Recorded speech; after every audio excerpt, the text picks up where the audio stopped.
Pendant qu'on espère en Dieu, il faut qu'on continue à faire ce qui est juste.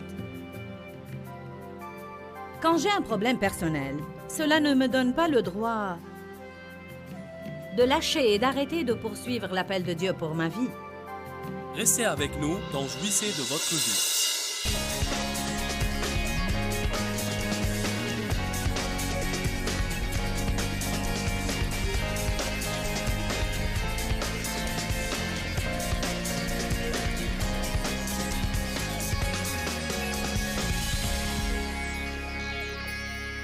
La Bible déclare que Dieu attend dans l'expectative le moment de faire grâce à ceux qui, dans l'expectative, espèrent en lui. Cela est écrit dans Ésaïe 30, 18 dans la Bible amplifiée. Dieu attend, désire et aspire à faire grâce à tous ceux qui espèrent, désirent et aspirent à lui. Car Dieu dit, « Y a-t-il quelqu'un qui croit en moi? Y a-t-il quelqu'un qui s'attende à ce que j'intervienne? Qui a de l'espérance? » C'est dans la vie de ces personnes-là que Dieu intervient. Et non les passifs, les indifférents, les déprimés et les découragés. Qu'est-ce que tu fais? J'espère en Dieu. On ne doit jamais dire « Je crois que tout ce que je peux faire, c'est prier. J'ai tout essayé. » N'est-ce pas une déclaration stupide? Je crois que tout ce que je peux faire maintenant, c'est prier. J'ai tout essayé. Et je ne peux que prier. C'est ce que nous devons faire tout d'abord. Faites des prières pleines d'espérance et de foi. Et cela ne vient pas automatiquement. Il faut que vous parliez à vous-même. Je suis dans le ministère depuis plus de 27 ans. Et j'ai toujours à me parler à moi-même, à me forcer, à me lever et à adopter une attitude positive et réaliser qu'espérer en Dieu n'est pas une attitude négative ou une déclaration négative, mais c'est croire et s'attendre à ce que Dieu intervienne. C'est vivre avec enthousiasme et non pas vivre déprimé et vivre désespéré tout le temps.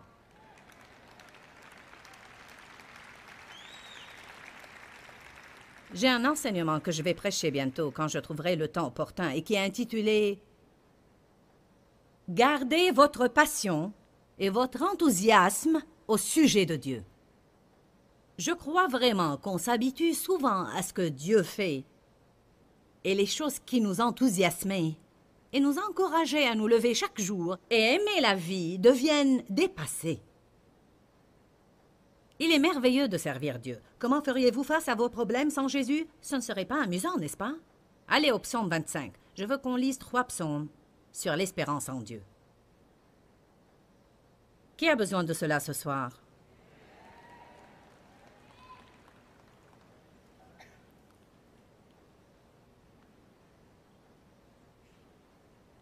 J'aime beaucoup le premier verset.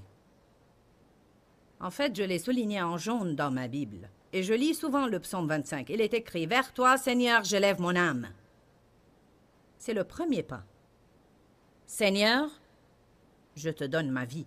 Ne lui donnez pas seulement votre argent, mais donnez-lui vous-même aussi. Il vous veut.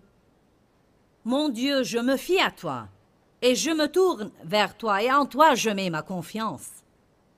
Ne permets pas que je sois dans la honte, ou que mon espérance en toi soit déçue. Que mes ennemis n'exultent pas et ne crient pas victoire à mon sujet. Oui, aucun de ceux qui comptent sur toi et s'attendent à toi. Comment on est censé attendre? Aucun de ceux qui comptent sur toi et s'attendent à toi, dans l'expectative, ne connaîtra jamais la honte ou la déception. Ils seront dans la honte ceux qui, sans raison, ne sont que des traîtres. Seigneur éternel, montre-moi le chemin, enseigne-moi tes voies. Il dit pendant que j'attends en espérant, montre-moi ce qu'il faut faire. Si tu me montres ce qu'il faut faire, je le ferai car tu m'aideras. Mais si tu ne me montres rien, j'attendrai dans l'expectative jusqu'à ce que tu interviennes miraculeusement dans ma vie. Dieu peut faire en un instant ce que nous ne pouvons faire en 25 ans. La femme qui a témoigné ce soir avoir une douleur à la hanche depuis 21 ans. 21 ans de douleur continue, sur une échelle allant de 1 à 10. Elle a dit que sa douleur était au niveau 15, dépassant la courbe maximale.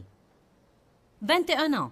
Vous ne savez pas combien de médecins elle a consulté et combien de genres de pilules elle a pris. Elle a peut-être consulté plusieurs spécialistes. Et en un instant, durant une conférence, où on priait pour la guérison, Dieu l'a guérie. Et maintenant, après 3 ans de cela, elle n'a toujours pas de douleur.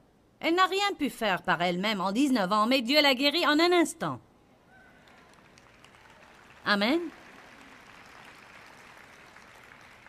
Attendez avec espérance. Je sens l'urgence de vous dire cela ce soir. N'attendez pas en faisant des déclarations négatives. Ne sortez pas déjeuner avec vos amis en parlant tout le temps de vos problèmes et puis de comment vous espérez en Dieu. Même si vous allez parler de vos problèmes, ce que nous faisons tous, et ça ne fait rien si on le fait, parlez-en positivement. C'est ce qui se passe, mais je crois que Dieu est capable de tout changer. Je crois que Dieu peut transformer tout pour le bien et intervenir dans cette situation. Je ne vais pas perdre ma joie ni mon espérance. Je vais continuer à espérer en Dieu. Et même si les choses ne finiront pas comme je l'espérais, je vais continuer à m'attendre à ce que Dieu les transforme pour le bien. Allez, est-ce que vous allez prendre la vie du côté positif?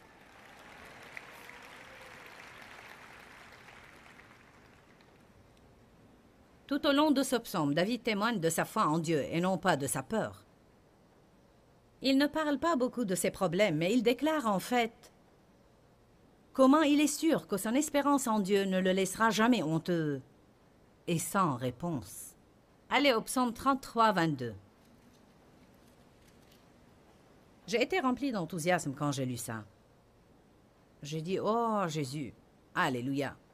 J'ai crié à haute voix quand je l'ai lu. Ouh, c'est un beau verset. Que ta miséricorde et ta bienveillance soient sur nous, ô Seigneur, dans la mesure de notre attente et notre espoir en toi. Ouh, vous pouvez dire, ouh, c'est un beau verset.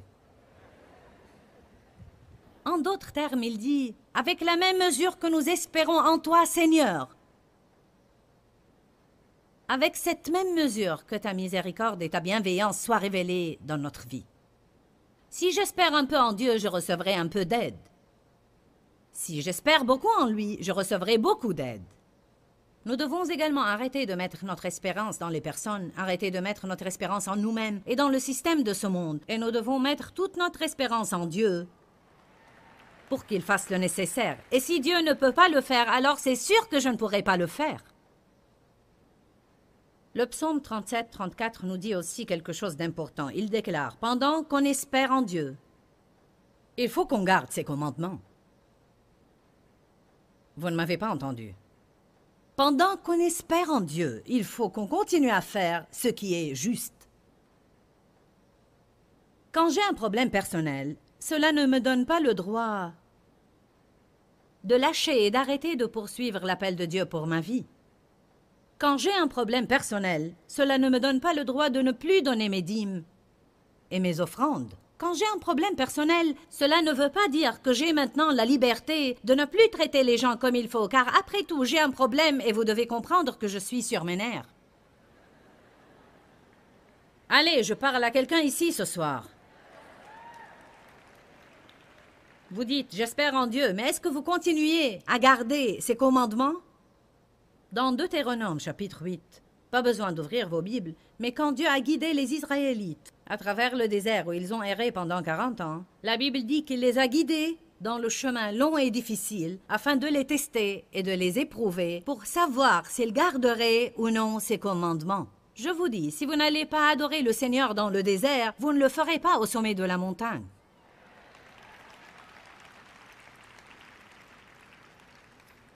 Espérez en Dieu. Ésaïe 40, 31 dit, « Mais ceux qui espèrent en l'Éternel renouvellent leur force.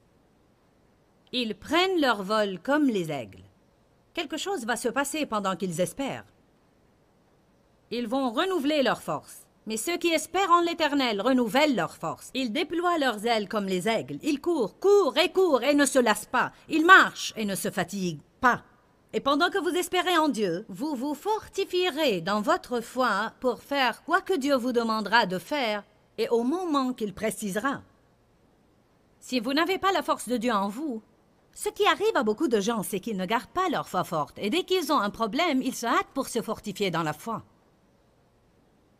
Il serait très sage de notre part de passer une partie de notre jour en espérant en Dieu et dans sa présence et en disant « Je t'aime Seigneur, j'espère en toi, j'attends à ce que tu interviennes dans ma vie, merci de m'avoir fortifié, je ne sais pas ce qui va se passer demain Seigneur, mais je veux être prête en ce moment. » Je ne veux pas être mauviette, géniarde, négative et plaintive. Je veux rester calme, cool et sereine. Je veux rester stable. Si vous espérez en Dieu, il vous demandera de faire quelque chose, mais ça peut être quelque chose que vous ne voulez pas faire. Alors vous avez besoin d'être fortifié par le Seigneur pendant que vous attendez, pour que vous fassiez tout ce qu'il vous demandera de faire. Et s'il vous demandait de confronter une personne que vous ne voulez pas confronter, vous savez quoi? Beaucoup de gens ici n'aiment pas la confrontation. Vous essayez de fuir le plus loin possible de la confrontation.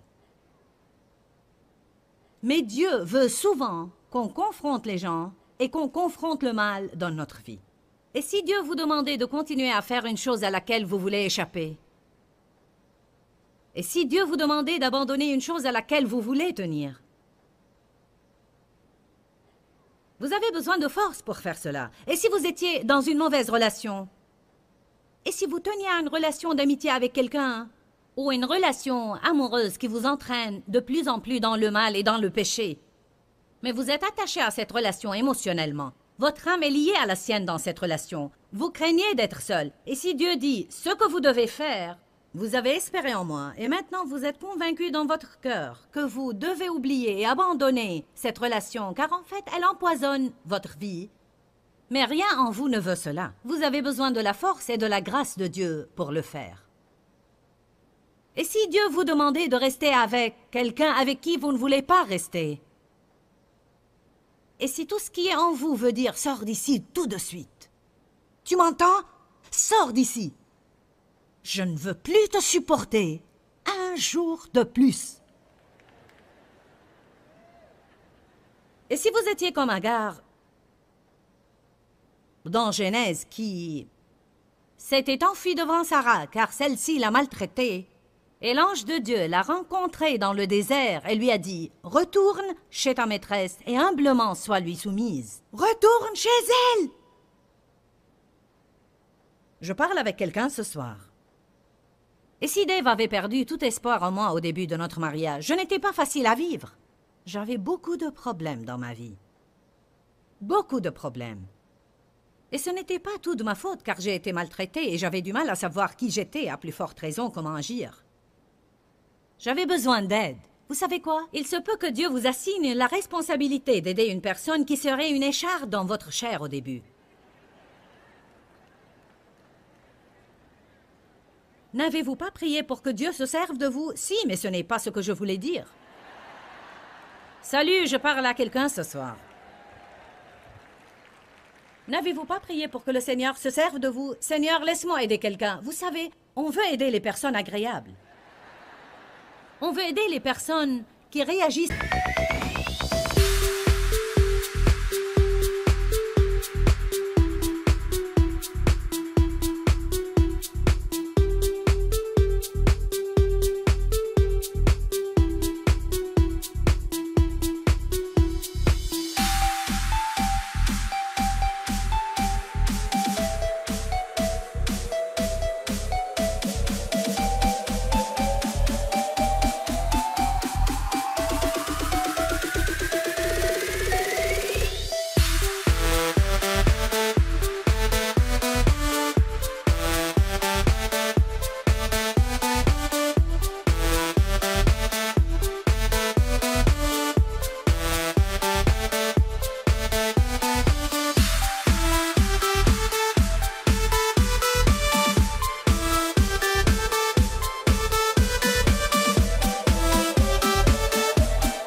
Rapidement, en nous rendant notre amour.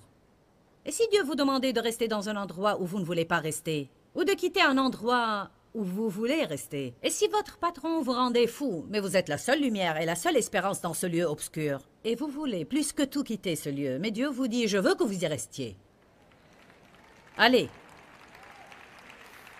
Seigneur, je veux que tu te serves de moi, mais seulement si c'est confortable. Et si vous espériez en Dieu pour qu'il vous donne votre percée, et il vous dit « Je veux que vous alliez et fassiez la paix. » Seigneur, je prie pour la paix. Non, je veux que vous alliez faire la paix. Je veux que vous preniez l'initiative de parler à cette personne qui vous a fait du mal et vous a maltraité. Je ne veux pas que vous attendiez à ce qu'elle vienne à vous. Je ne veux pas que vous attendiez à ce que j'intervienne miraculeusement. Je veux que vous alliez par la force de ma puissance et je veux que vous alliez faire vous-même la paix. Je veux que vous vous humiliez et que vous dites « Oublions le passé et soyons amis ». Je ne peux pas faire ça, Seigneur.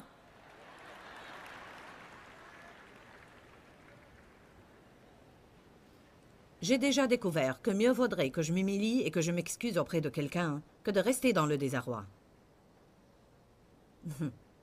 Et si Dieu vous demandait de semer des graines pour avoir votre percée ou de donner quelque chose que vous voulez garder? J'ai prié pour quelque chose de particulier, pour une longue période. Je sais de quoi je parle. Parfois, vous oubliez quelques principes que Dieu vous a appris. Je donne mes offrandes régulièrement et la protection de Dieu est sur moi grâce à cela. Mais il m'arrive parfois d'avoir besoin d'une percée spécifique dans un domaine. Et que Dieu me révèle que pour récolter, il faut que je sème une graine spéciale, qui doit être à chaque fois quelque chose qui m'est très important. Et non pas quelque chose dont je n'aurais pas besoin de toute façon. J'avais besoin d'une percée dans un certain domaine. En relation avec notre ministère télévisé. Et je regardais récemment quelqu'un à la télé. Et j'ai senti que Dieu voulait que je sème une graine. On donne toujours de l'argent du compte de notre ministère. Alors je dis, je vais lui donner une offrande du ministère. Mais Dieu m'a dit non. Que ça soit de ton argent personnel. Bon Seigneur, je vais donner de notre compte d'offrande. Non, je veux que tu donnes du compte de tes achats personnels. Et ce n'était pas une petite somme d'argent. Ma gorge s'est serrée par 3 fois, car j'avais fait plusieurs fois le tour de cette montagne. Je savais que j'avais besoin d'obéir. Écoutez bien, j'ai eu ma percée le jour suivant.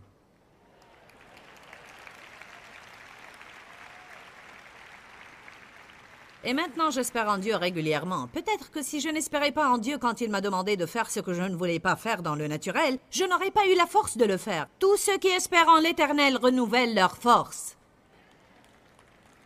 Et ainsi, quand Dieu vous demande de faire quelque chose, vous serez capable d'obéir et de faire ce qu'il vous a demandé. Et si vous avez entendu le Seigneur dire « Attendez-moi un peu plus », je ne veux plus attendre. Je crois en réalité qu'on montre par notre calme qu'on fait confiance à Dieu. Allez à 2 Timothée chapitre 4, verset 2. Est-ce que vous tirez quelques leçons de cet enseignement?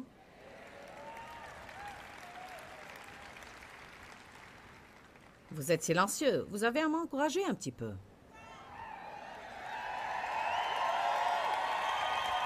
Oui, c'est mieux comme ça. Je me sens mieux maintenant.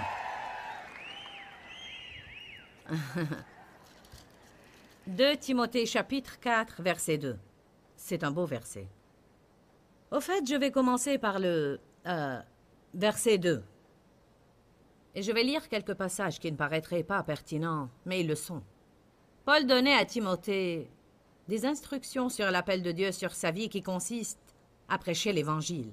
Il a dit « Proclame la parole, insiste à temps et à contre-temps. Tiens-toi prêt. Que l'occasion soit favorable ou non favorable, que ce soit le temps opportun ou inopportun, que ce soit bien pris ou mal pris. En tant que pasteur qui prêche la parole, tu as montré aux gens. Encerclez le mot « montrer », parce que Dieu veut qu'on montre quelque chose aux gens et non pas juste leur dire quelque chose tout le temps.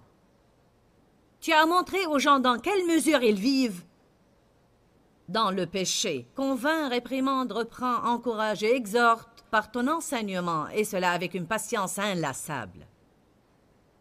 Car le temps viendra où les hommes ne voudront plus rien savoir et ne supporteront plus l'enseignement saint et authentique. Mais au gré de leurs propres désirs, ils se choisiront une foule de maîtres à qui ils ne demanderont que de leur caresser agréablement les oreilles. Ils détourneront l'oreille de la vérité pour écouter des récits de pure invention. Certains n'écouteront pas la vérité si elle commence à les réprimander et si elle veut dire qu'ils auront à faire des changements dans leur vie. Alors ils laissent leur groupe après avoir critiqué le maître et trouvent un autre groupe dont le maître donne des enseignements qui leur plaisent. Combien de personnes ont éteint la télé pour ne pas regarder mon émission. Sérieusement, combien de personnes étaient en train de regarder mon programme et quand j'ai commencé à parler du péché ou à parler des offrandes ou même à parler des attitudes, ils n'ont plus voulu m'entendre. Mais mon programme était mis sur plusieurs stations et vous aurez à changer plusieurs canaux pour m'échapper.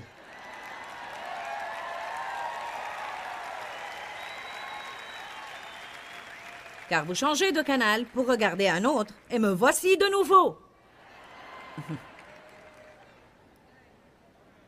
Parfois, les gens me trouvent même quand je ne suis pas à la télé. À minuit et en d'autres temps aussi.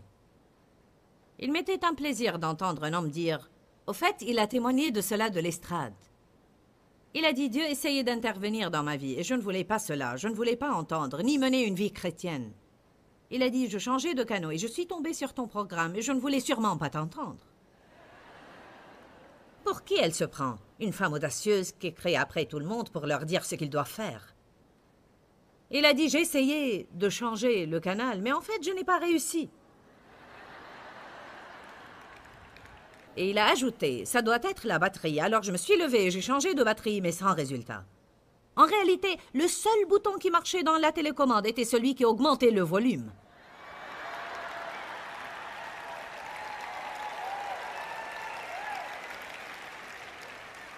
Je lui ai dit, tu as su quel était le problème de la télécommande? Il a dit, à la fin de ton émission, elle a marché normalement. J'ai juste répété l'histoire de cet homme. Amen. Ça ne sert à rien de changer le canal si vous n'aimez pas ce que je dis. Car vous allez me voir ou voir quelqu'un d'autre. Éventuellement, Dieu vous inculquera la vérité d'une façon ou d'une autre, car seule la vérité vous rendra libre. Vous pouvez trouver quelqu'un qui caresserait vos oreilles si vous voulez, mais vous allez rester esclave. Il faut avoir ce dont nous avons besoin, non ce que nous voulons. Il a dit à Timothée, « Va là-bas vite et prêche la vérité. Insiste et sois toujours prêt, car le temps est très court.